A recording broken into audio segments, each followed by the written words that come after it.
नमस्कार, आदाब, वेलकम, सुस्वागतम। आई मीडिया के सोशल मीडिया प्लेटफॉर्म पर आपका एक बार फिर से स्वागत है।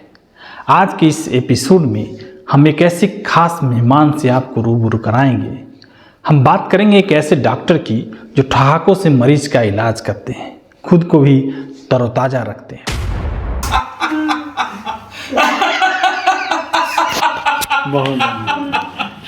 जी हाँ, जोर से ठहाका लगाता यह शख्स प्रसिद्ध कार्डियोलॉजिस्ट डॉक्टर वीर रंजन है। यकीन मानिए, एक बार आप इस शख्स से मिल लेंगे तो जीने के आपके अब तक के मायने बदल जाएंगे। आप अपनी दिनचर्या में इनके आदर्शों को अपनाने के लिए सोचने पर मजबूर हो जाएंगे। जिंदगी की भागदौड़ में अपने सपने, अपने संघर्ष के साथ इस जिम्मेदारियों का भारी भरकम बोझ लिए इंसान टूट सा जाता है, बिखर जाता है, खुद को समेटता है, आगे बढ़ता है, आखिरकार दम तोड़ देता है। दुनिया व दुनियादारी के बीच कर्मयोगी बने रहना, गीत संगीत के जरिए ईश्वर की साधना और सबसे अधिक मुस्कान व ठहाकों से अपनी चेतना को जीवंत बनाए रखना, यह सब एक ही शख्स में विरले ही देखने को मिलता है। आज हम ऐसी ही शख्सियत से आपको रूबरू कराएंगे, उनके जीवन के कई अनछुए पहलू को भी जानेंगे। जिंदगी एक सफर है सुहाना, यहाँ कल क्या हो किसने जाना।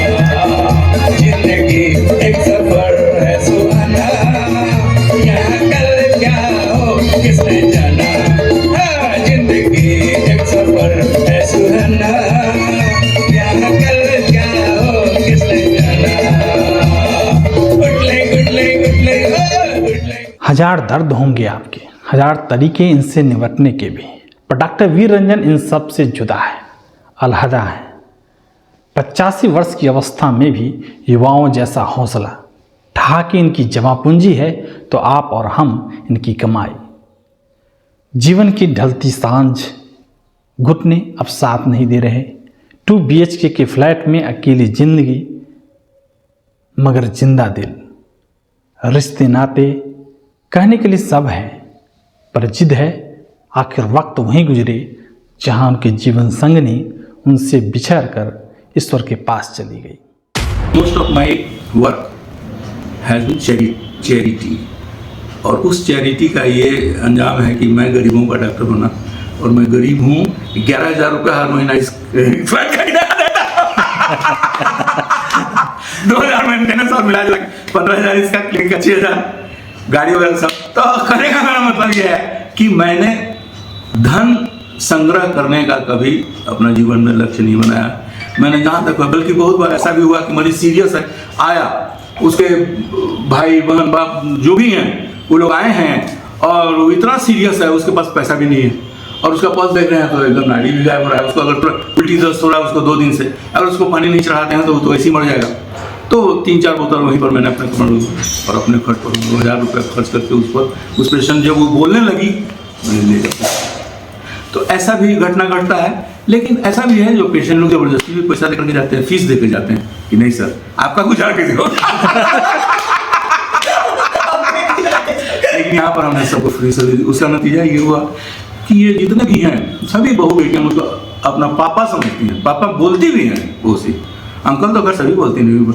और अब देखिए मेरा बर्थडे, आपको पता भी नहीं था कि सब क्या करने वाली है, और आपको मैं फोटो दिखलाऊंगा कि इन्होंने बहुत बड़ा केक बनाया और बर्थडे ऐसा मनाया मेरा कि जीवन में ऐसा बर्थडे कभी हुआ ही नहीं।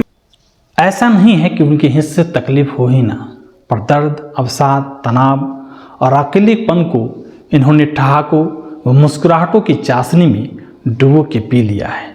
आते जाते शायद ही कोई हो जिनसे वे गर्मजोशी से न मिलते हो। चुटकुले सुना सुना कर उनको हंसाने की भरपूर कोशिश उनकी इस जिंदा दिली की बानगी है कि उनके चाहने वाले आज हजारों में हैं। ठहाके लगाने के लिए मौके कैसे कैसे बनते हैं, उन्हीं की जुबानी सुनो। एक घटना तो आपको जरूर बताएंगे कि बहुत पहले की बात है, ऐसे 40 साल पहले की बात है कि मेरे एक फ्रेंड गोविंद अग्रवाल, उनका ब्याह हुआ।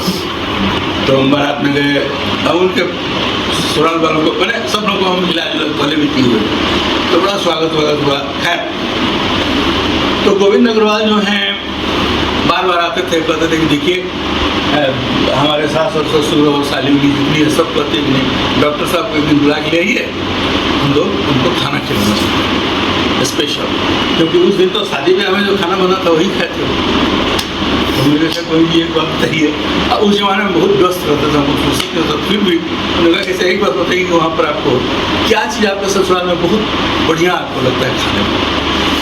तो बोले कि देखिए और सब चीज़ वहाँ पर प्रेशर बहुत अच्छा है, लेकिन रबड़ी जो लोग बनाता है वो तो गजब का होता है, बहुत बड़ा टेस्ट। तो जरूर चलेंगे किसी दिन।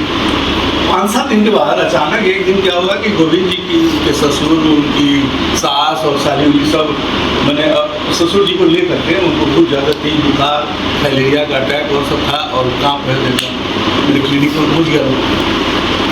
तो हम लोग किसी भी मरीज से हिस्ट्री लेते हैं, हिस्ट्री उसको बोलते हैं कि कब से बीमार हैं आप, क्या है, कितना बुखार है, जाड़ा लग रहा है कि नहीं, पेट ठीक है कि नहीं, भूख लग रही है कि नहीं, सब उल्टी हुआ कि नहीं, ये सब पूछते हैं और लिखते भी जाते हैं, क्योंकि उसमें हम लोगों को लिखना पड़ता है इसलिए कि भाई इतना दिन पहले ऐसा था। तो हमने उनसे पूछा, पूछते पूछते हमने कहा कि आपका पैखाना कैसा हो रहा है, पतला तो नहीं हो रहा, बहुत पतला पैखाना होगा तो पानी नहीं चढ़ाना पड़ेगा।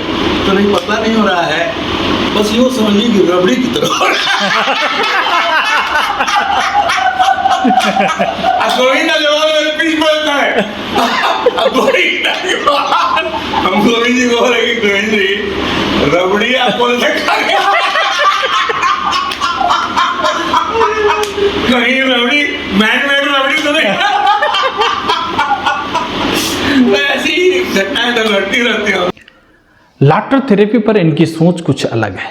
वे कहते हैं कृत्रिम हंसी तो सब हंसते हैं, लेकिन जिंदगी का असली मजा तो खुलकर नैसर्गिकता के साथ हंसने में है, बिल्कुल गंगा की अविरल धारा की तरह।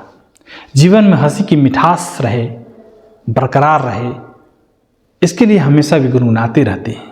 उनके गाने भी उनकी जीवटता को सपोर्ट करती दिखती है।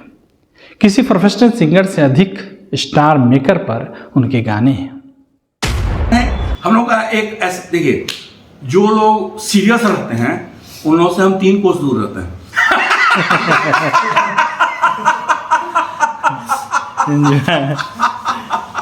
पड़ता है और नहीं रहते हैं, दोनों में बहुत का फर्क होता है। रहना पड़ता है ना तो मजबूरी है, लेकिन इंटरनली तो हर आदमी चाहता है कि भाई हम खुश रहें, हंसें हंसावें। मेरे फ्रेंड्स बहुत कम रहे, लेकिन जो रहे वो ऐसे रहे जो एकदम हम लोग एक दूसरे के लिए जान दे रहे हैं। और आपको हमने कहा कि मनहूस लोगों से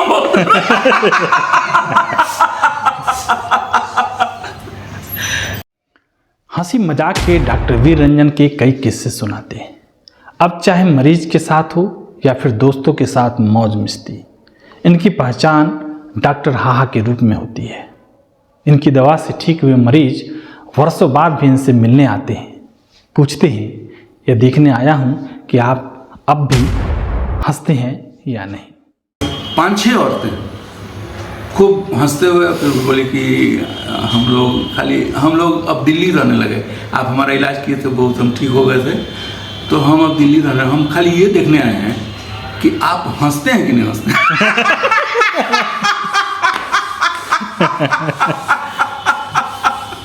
तो हमको उन लोगों के सामने हंसना पड़ा और लोग बहुत जोर जोर से हंसी। फिर बाहर के मरीज लोग भी हंसा, कहा कि बताइए ये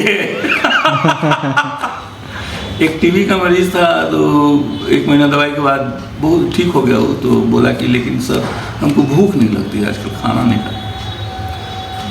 क्या खाते हो आजकल? तो कहाँ, सुबह में 8-10 रोटी खाते हैं, आधा किलो मांस खाते हैं, 4-5 अंडा खाते हैं, 1 किलो दूध पीते हैं। फिर रात में वैसे ही आपने बताया तो एक औरत अंदर आए बाहर से, गेट के अंदर घुसी, बोली कि तू आदमी है कि राक्षस? इतना खाने के बाद तुम कह रहा है कि भूख नहीं लगी हमको। हम लोग 2-3 रोटी खाने में आया करते, 12 रोटी खाते। एक बार लंदन में दोस्तों के साथ हंसी मजाक का दौर चला तो उनके ठहाकों की आवाज़ से पड़ोसी परेशान हो गए। उन्होंने पुलिस को बुला लिया। एक और किस्सा वे सुनाते हैं, जब सिनेमा हॉल में उनकी जोरदार ठहाके से घबरा कर एक व्यक्ति सीट से गिर पड़ा। चलती का नाम गाड़ी आपने देखा होगा, एक फिल्म निकला आया था, अशोक उसी कुमार। जमाने का फिल्म है वो।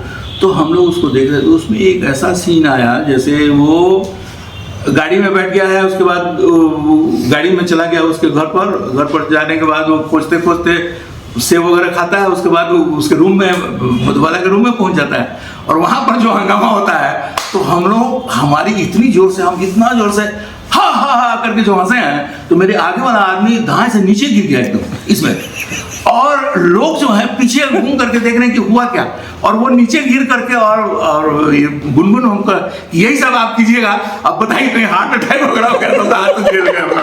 तो खैर हम लोग उसको खींच खाच के निकाले, फिर सीट पर बैठा, सीट पर जो बैठ गया तब उसके बाद पीछे मुड़ के व्हाट इज दिस, तो उसकी वाइफ उसको डांटती है, बोली कि अरे वो कुछ भी, हंसने का सीन था, हंसा है, तुम गिरा क्यों नीचे। और सब लोग हंसते हंसते हंसते हंसते पागलों की तरह।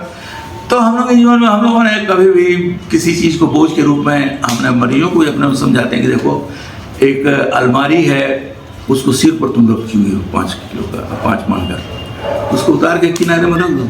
और तो बर्मिंघम, लंदन से बर्मिंघम 2 घंटे का, तो गए वहाँ, तो अपने दोस्त से एक, मैंने बहुत दिनों के बाद में हम लोग मिले थे, तो हम खूब जोर जोर से हंसने लगे। तो हमने कहा कि, तो कहा कि अरे तुम क्या कर रहे हो, ये हंस क्यों रहे हो।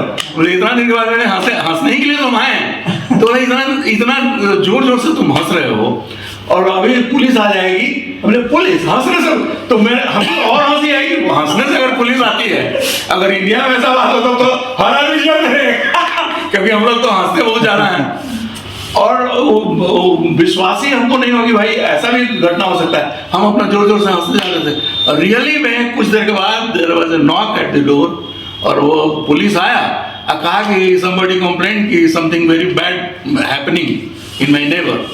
तो साहब हमने कहा नहीं देखिए, हम लोग अंदर ही बातचीत, हमने कहा देखिए हम लोग ऐसे ही, हम लोग बहुत दिनों के बाद फ्रेंड हैं, मिले हैं, डॉक्टर से हम लोग एंजॉय कर रहे हैं, हंस रहे हैं। बोला कि आप इतना हंसते क्यों। हमने इंडियंस के बाद और कुछ नहीं है। इंडियंस हंसते हैं और खुश रहते हैं, they have nothing but they are happiness। इसके पहले मेरे पिताजी पटना, हम लोग डिफरेंट प्लेसेस में रहे। मेरे पिताजी government of India ministry of labour में, मेरे पिताजी पटना साइंस कॉलेज से MSc फिजिक्स में थे, और फिर उन्होंने कंपटीशन दिया, फिर वो बने कमिश्नर बने government of India ministry of labour में। और हम लोग बड़े बड़े शहरों में शुरू में बचपन में रहे, इसलिए स्कूल में हम ज़्यादा पढ़े नहीं हैं। कलकत्ता में रहे, मद्रास में, बॉम्बे में, ऐसे ऐसे करके फिर फाइनली कुछ दिन के लिए पटना में आए थे। तो हम लोग का एक छोटा सा घर अभी भी है, पिताजी का बना हुआ बोरिंग रोड में घर है, उसमें मेरा छोटा भाई रहता है संजीव रंजन, और राजीव रंजन अमेरिका में रहता है, हम यहाँ पर रहते हैं। तो हम लोग के साथ ये है कि हम लोग सभी, मेरे पिताजी भी बहुत हंसमुख थे, और हमेशा हम लोग वहाँ आते रहते थे।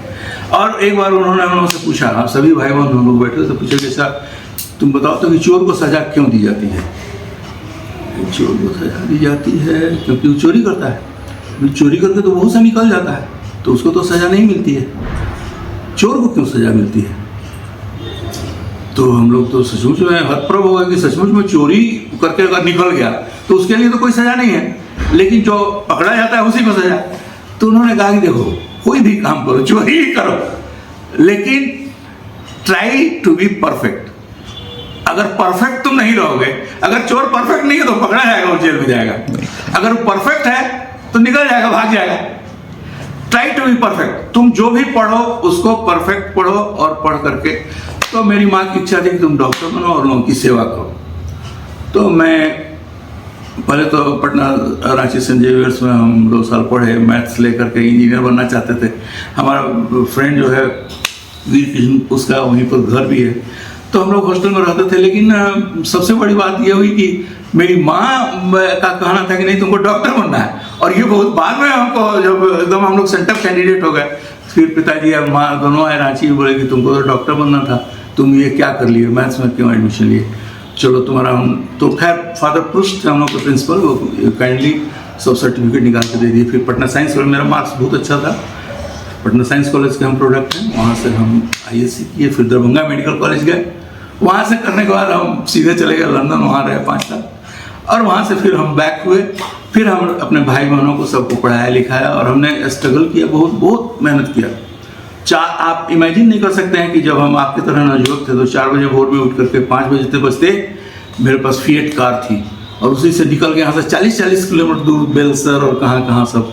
और उस जमाने में कालाजार का बहुत ये था, लोग ऐसे समझ लीजिए कि डॉक्टर्स घरों में जाना नहीं चाहते थे क्योंकि कालाजार का बहुत प्रकोप था। लेकिन हमने उस ट्रेंड को तोड़ा और हम घूमते रहे, जाते रहे, लोगों की सेवा करते रहे और करते फिर खैर इसी में मेरे भाई बहन सब पढ़ लिख करके निकलते चले गए और मेरे बच्चे भी। तो कहने का मतलब यह है कि हंसी खुशी के साथ हमने और बहुत ईमानदारी के साथ, मेरे पिताजी ने एक ही बात कहा था कि जीवन में कभी किसी से बेईमानी नहीं, और हमने वैसा प्रयास किया। हो सकता है अनजाने में कभी हो गया हो तो। जी हाँ, ऐसे सैकड़ों किस्से हैं डॉक्टर वीर रंजन के पास। सबसे अलग उनकी जिंदगी का सबसे खुशनुमा पल उनकी पत्नी के साथ बिताए हुए हैं। एक विधवा, वह भी 2 बच्चों की माँ, सिवा वो हंसी मजाक के रिश्ते को पड़ोसियों द्वारा प्रेम प्रसंग के साथ जोड़ना, इस झूठी अफवाह को एक खूबसूरत पवित्र रिश्ते में बांधना, बाद की गृहस्थी का संघर्ष बहुत दिलचस्प वाकया है। सुनिए डॉक्टर वीर रंजन की जुबानी। पटना सिटी में इनका घर है। इनके हस्बैंड का कार एक्सीडेंट में डेथ हो गया। इंजीनियर थे आसनसोल में, माइनिंग इंजीनियर। 2 बच्चे छोटे छोटे, 10 साल का और 5 साल का, प्रकाश आनंद। जब अपने ससुराल गई तो वहाँ देवर लोगों ने तंग किया और भी लोगों ने तंग किया। भाई लोग गए तो वहाँ से आए, घर पर ले आए पटना सिटी में, मायका में। तो वहाँ भाई लोग तो निकल जाते थे, भाभी लोग बहुत तंग की, अपने हस्बैंड को तो मार ही दी और हम लोग को मार दिया। फिर इनके पिताजी इनको यहाँ पर छोड़ करके गए, मुजफ्फरपुर, यहाँ इनके जीजा रहते थे। खैर बड़ा बेटा बीमार हुआ। हम जहाँ भी रहे फीस नहीं लेते थे, तो उनसे जब बीमार हुआ तो उससे भी हम फीस नहीं लिए। तो फिर वो ऐसा हुआ कि फीस जब हमने नहीं लिया तो उन्होंने कहा कि भाई डॉक्टर तो पहले फीस लेता, आप फीस नहीं लेते हैं, क्या तरीका है? उन्होंने देखिए हम नहीं लेते हैं, आप इसके लिए बुरा नहीं मानिएगा। वो 2-3 बार बीमार पड़ा, उसको देखने के लिए हमको अक्सर जाना पड़ता था। और मोहल्ले की औरतें जो हैं उन लोगों ने ऐसा अफवाह फैला, कहा कि डॉक्टर साहब को तो और कहीं पाइएगा नहीं, आप तो बिमला जी के पास पाइएगा, उनको वहीं रहते हैं वो। और ये बातें ऐसी फैली कि उनके भाई लोगों को पता चला। उनके भाई लोग आए यहाँ मुजफ्फरपुर और उनको ले जाना चाह रहे थे कि तुम चलो हमारे साथ आगरा, यहाँ हम लोग की बहुत बदनामी हो रही है। वो हमसे मिलने आई, हमसे नहीं, मेरी छोटी बहन सुधा से बहुत दोस्ती थी, हमसे मिलने आए, उनसे भी मिलने आए। हम जा रहे हैं आगरा, ऐसे हमने कहा देखिए आप आगरा नहीं, आप लंदन में भी रहिएगा तो भी ये स्टिग्मा जो लग गया, हम तो अकेले हैं, फक्कड़ आदमी हैं, चलिए मेरे साथ। और हम उनको बाबा गरीबनाथ मंदिर ले गए। मेरी बहन, मेरी छोटी बहन सुधा, मेरी छोटी बहन उषा, आम गुलाम सब रहती थी। मंदिर गए, उनके मांग में सिंदूर दिया। हमने आज से आप मेरी पत्नी और ये दोनों मेरा बेटा। कोर्ट में जाकर के हमने शादी का फाइनल किया। दोनों बेटा को हमने अडॉप्ट किया, फाइनली अडॉप्ट किया कि हमारा ये दोनों बेटा मेरा एयर है। आज दोनों बेटा हमको, मेरी 2 बेटा 2 बेटी फोटो भेजेंगे हम आपको, और 4 मेरे फ्रेंड्स चिल्ड्रन हैं, सब खुशहाल है। एक दिल्ली में है, गाँव में, सब लोग ज़बरदस्ती हमको ले जाए, लेकिन हम नहीं जाते, हम करेंगे नहीं, मेरा यहीं मन है। यहाँ मेरा पूरा परिवार है यार, इतना बड़ा। ये सुबोध जी हमारे यहाँ पर गार्ड साहब हैं, हेड गार्ड यही हैं। और आप इनसे पूछिए कि यहाँ के जितने लोग हैं, जितने बच्चे, बाल बच्चे, सब यही, ये प्ले ग्राउंड है, इन लोग यहीं पर खेलता रहता है सब। तो इस तरह से हमने किसी ऐसे वृक्ष को जिसमें एक भी पत्ता नहीं था, उसको हमने पल्लवित किया। हमने जीवन भर उनको अपना जीवन दिया, उनको खुश रखा और जीवन पर्यंत उनकी सेवा की।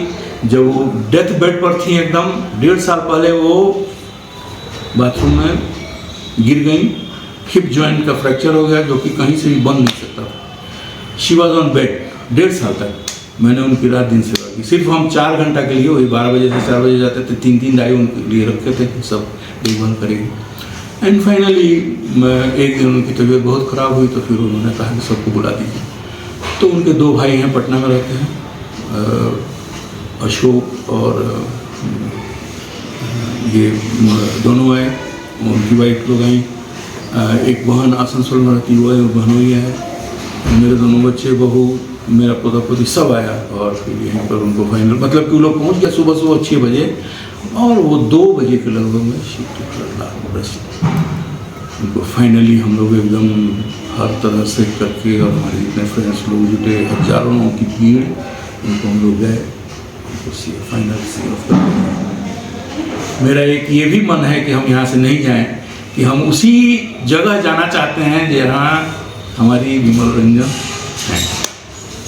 और आज भी मेरा किसी भी मेरे रूम में जाकर देखिए, ये फोटो छोटा इसका है, और मेरा कोई भी भजन या कोई भी गाना होगा उसमें आप पाएंगे कि वो हमारे साथ में है। तो ये लव स्टोरी। ठीक। जिम्मेदारियों के बोझ सबने उठाए होंगे, आप और हम सब उठा भी रहे हैं, पर डॉक्टर वीर रंजन ने इसे बखूबी निभाया ही नहीं, बल्कि सब कुछ अपने भाई बहनों व उनकी संतानों पर कुर्बान कर दिया। एक वक्त ऐसा भी आया जिस रिश्ते के लिए अपनी पूरी जमा पूंजी दांव पर लगा दी, पद को किसी और के नसीब कर दिया। उन्होंने भी डॉक्टर वीर रंजन के सामाजिक व्यवहार पर ताने देने से बाज नहीं आए। हम अपने भाई बहनों को पढ़ाने में इतने लीन थे कि मेरे माता पिता बहुत हमको प्रेशर किए कि आप शादी कर लीजिए, अब टाइम आ गया, ये वो सब। हम कि नहीं, अगर हमने किसी ऐसी लड़की से शादी किया जो धन के प्रति जिसको ज़्यादा लगाव होगा, तो वो तो एक भी पैसा हमारे भाई बहनों पर खर्च नहीं करने देंगे। और एक मेरा बहनोई एमडी कर रहा था दरभंगा में, सारा खर्च हम दे रहे थे। एक मेरा बहनोई जो बाद में उनका डेथ हो गया, वो शुरू में ही, उसकी कहानी अलग है, हम आपको सुनाएंगे। राजदेव ठाकुर, तुम लोग शायद जानते होंगे, तो वो इंजीनियरिंग कॉलेज में टॉपर थे, लेकिन उनको टिटनेस हो गया, वो नहीं बच सके। उनकी पत्नी मैंने मेरी बहन, उसको और मैं अपनी भगनी को मैंने साथ रखा, और बहन को हमने पढ़ाया, एमए कराया, पीएचडी कराया। आरडीएस कॉलेज में वो प्रोफेसर रहीं थ्रू आउट अभी तक। अभी 1 साल पहले उनका निधन हो गया, भगवान पास। क्या नाम? डॉक्टर सुधा विश्वकर्मा, पीएचडी थी वो। और उनकी एक ही बेटी, जो पिता का तो डेथ हो गया, तब सोनू को हमने प्रभात तारा स्कूल में पढ़ाया, फिर एमडीडीएम। फिर बिहार में एडमिशन नहीं हुआ है, उसको बचपन से था कि मामा हम डॉक्टर बने। मेरे पास जितना रुपया था, प्रोविडेंट फंड, जीपीएफ, इंश्योरेंस, सबका मिला करके, हम भारत जोगन में मेडिकल ऑफिसर थे, तो जो भी बचा हुआ था वो सारा रुपया लगा करके हमने उसको मॉस्को यूनिवर्सिटी भेजा। मॉस्को 7 साल मॉस्को आती जाती रही, और वहाँ से उसने बाद में उसकी शादी भी हमने डॉक्टर से किया। तो उस लड़की का जीवन बनाने में मेरा ये, उसके पहले हमने अपने बहनोई को पढ़ाया, डॉक्टर सुरेंद्र कुमार, जो यहाँ सुपरिटेंडेंट होकर रिटायर हुए। मेरी बहन भी एमए थी, फिजिक्स केमिस्ट्री। उससे छोटा मेरा राजू भाई अमेरिका में है, उसको हमने पढ़ाया। उससे छोटा संजू अभी पटना में है। मेरे पिताजी का जो घर है, हम लोग गिफ्ट कर दिए उसको, मैंने हमारे नाम पर भी 10 कट्ठा जमीन है उसमें, जो आज 20 करोड़ का प्रॉपर्टी। मेरे पिताजी ने उसमें हमारा भी नाम आधा हिस्सा लिखा था, मैंने अपने छोटे भाई को गिफ्ट कर दिया। हम फक्कड़ आदमी, हमको क्या जरूरत है पैसे, और डॉक्टर हैं, मरते मरते भी हम मरीज देखेंगे, और अपना मैंने रोजी रोटी का हमारा इंतजाम है। और सबसे छोटी बहन मेरी बहन दिल्ली यूनिवर्सिटी से साइकोलॉजी में उसने एमफिल किया, उसकी शादी आर्मी ऑफिसर से हुई, बहुत बड़े अफसर हैं वो आज, 2 बेटी। तो इस तरह से हम 6 भाई बहन हैं। और आप ऐसा अन्यत्र शायद नहीं पाइएगा कि 6 भाई बहन में सभी को हायर स्टडीज़ मिला हो, सभी ने पीएचडी किया हो या कुछ इस तरह का किया हो। तो हम अपने मेहनत और मशक्क़त और ईमानदारी से रात दिन मैंने 24 घंटा काम किया, लोगों की हेल्प की, और इस तरह से हमने सबको आत्मनिर्भर बनाया। आज हमारे पास कहने के लिए फ्लैट है जिसका किराया हम दे रहे हैं, लेकिन मेरे पास इतना बड़ा बिल्डिंग सब खड़ा है जिसका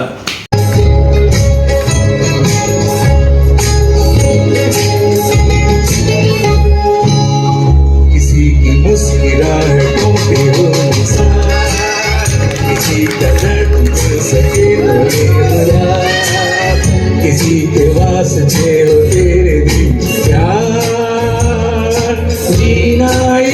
का नाम है। किसी की मुस्कुराहटों पे वो किसी का दर्द। तो कैसा लगा डॉक्टर वीर रंजन का किस्सा, हमें ज़रूर बताएं। वीडियो अच्छी लगी हो तो कमेंट करें, पसंद आए तो इसे लाइक शेयर करना ना भूलें।